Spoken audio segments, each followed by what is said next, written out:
NEET national eligibility cum entrance test ভারতের একটি অত্যন্ত প্রেস্টিজিয়াস এক্সামের ভেতরে একটি এক্সাম। প্রতি বছর লক্ষ লক্ষ পরীক্ষার্থী সমগ্র ভারতবর্ষ থেকে এমবিবিএস, বিডিএস এবং আইএসের বিভিন্ন শাখাতে ডিগ্রি অর্জন করার জন্য অ্যাডমিশন নেয়। ভারতের বিভিন্ন সরকারি এবং বেসরকারি মেডিকেল কলেজগুলোতে অ্যাডমিশনের জন্য নিট এক্সাম নেওয়া হয়। 2024 সালে সমগ্র ভারতবর্ষ থেকে প্রায় 24 লক্ষ পরীক্ষার্থী নেট পরীক্ষার জন্য বসেন এবং যাদের মধ্যে প্রায় 13 লক্ষ পরীক্ষার্থী নেট পরীক্ষায় উত্তীর্ণ হয়।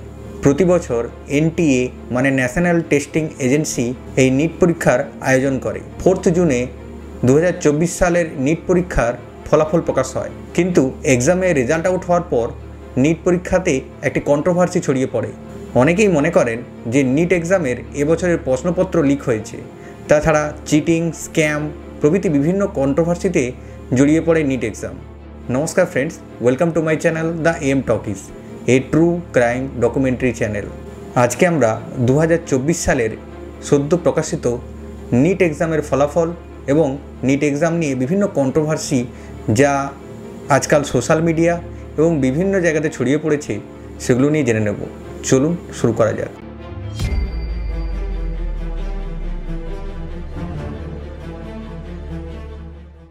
নিট এক্সামে যে সমস্ত অভিযোগগুলো উঠে এসেছে সেগুলো আমরা একে একে করে জেনে নিই।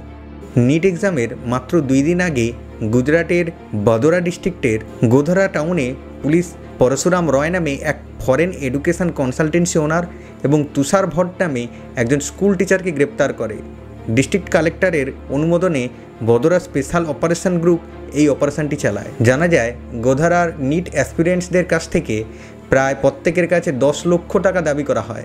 নিট এক্সামের কোশ্চেনপত্র লিক করার জন্য এই ধরনের টাকা পয়সা দাবি করা হয়েছিল। জানা যায় গোধরা ডিস্ট্রিক্টের অন্ততপক্ষে 16 জন পরীক্ষার্থীর কাছ থেকে এইভাবে টাকা নেওয়া হয়েছিল। দ্বিতীয়ত, নিট এক্সামের রেজাল্ট ডিক্লেয়ার করার কথা ছিল 14ই জুন, কিন্তু তড়িঘড়ি করে তার প্রায় 10 দিন আগে 4 জুনে রেজাল্ট বের করে দেওয়া হলো। 4 জুন যেটি একটি অত্যন্ত গুরুত্বপূর্ণ দিন ছিল, কারণ 4 জুনেই ভারতবর্ষের লোকসভা ইলেকশনের রেজাল্ট ডিক্লেয়ার করা হয়। কিন্তু এখানে একটা প্রশ্ন জাগে, যেখানে সবাই ইলেকশনের রেজাল্ট নিয়ে ব্যস্ত থাকবে সে সময় এই ধরনের গুরুত্বপূর্ণ এক্সামের রেজাল্ট কেন বের করা হলো? যাতে ইলেকশনের ব্যস্ততার ভেতরে মানুষ নিট এক্সামের ফলাফল নিয়ে বেশি চর্চা না করতে পারে। সত্যি তাই কি?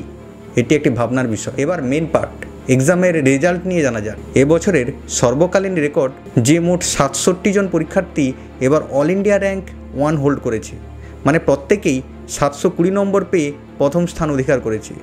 আরও সন্দেহের যে এই 67 জনের মধ্যে 8 জন হরিয়ানার একই এক্সাম সেন্টার থেকে পরীক্ষা দিয়েছে।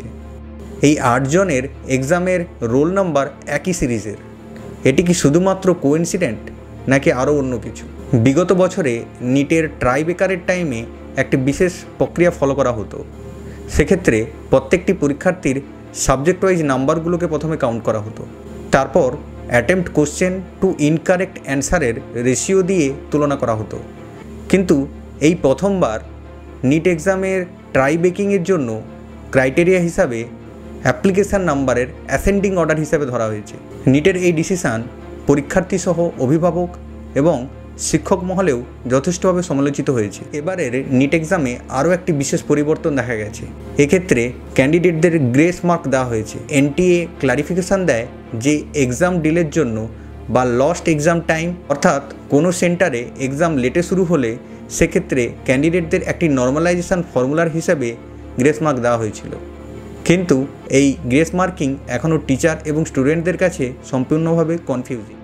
যদিও সুপ্রিম কোর্টে একটি রিট পিটিশন করা হয় নিট এক্সামকে রিকন্ডাক্টিং করার জন্য, কারণ অভিযোগ করা হয় যে কোশ্চেন পেপার লিক হয়েছে এবং বিভিন্ন ধরনের স্ক্যাম করা হয়েছে এক্সামটিতে। কিন্তু এনটিএ থেকে এই অভিযোগ অস্বীকার করা হয়। এনটিএ জানিয়েছে যে এক্সাম প্রপারলি এবং আনবায়াসড ওয়েতেই হয়েছে। মহামান্য সুপ্রিম কোর্টের এনকোয়ারির ওপরেই পরবর্তী সময়ে নিট এক্সাম নেক্সট আবার রিকন্ডাক্টিং হবে কি না তা ডিসাইড করা হবে। যাই হোক, আজকের মতো এখানেই শেষ। দেখা হচ্ছে পরবর্তী কোনো ঘটনাতে। ঘটনা ভালো লেগে থাকলে লাইক করুন, শেয়ার করুন এবং চ্যানেলটিকে সাবস্ক্রাইব করে নিন। নমস্কার।